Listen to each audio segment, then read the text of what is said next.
Öz otağıma keçirəm hər gecə, yanır canım içirəm hər gecə. Ona kömək olmur adama, içirəm unutmaq üçün ama onu mənə xatırladır hər gün. O da kömək olmur adama, içirəm unutmaq üçün ama onu mənə xatırladır hər gün.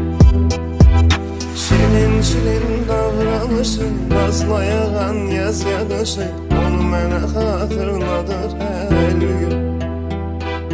Dinmək olmuyor ki ürəkdən, ölüm yaxşıdır belə şeydən. El-ele tutulub hər gecələr, gəzdiyimiz dar küçələr onu mənə xatırladır hər gün.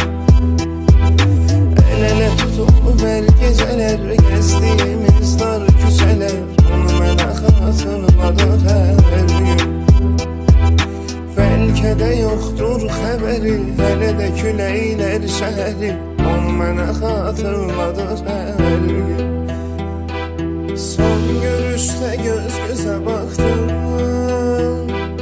namə yazıb dənizə buraxdıq.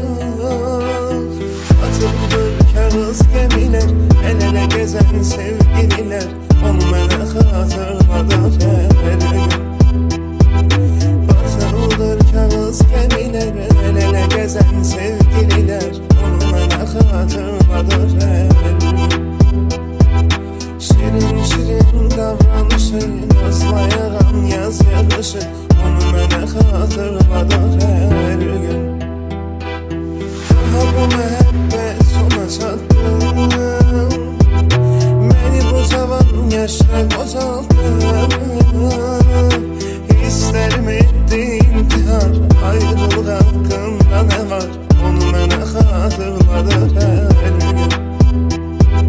Hisslərim etdi intihar, ayrılıq haqqında nə var onu mənə xatırladır hər gün. Şirin şirin davranışı, nazla yağan yaz yağışı onu mənə xatırladır hər gün.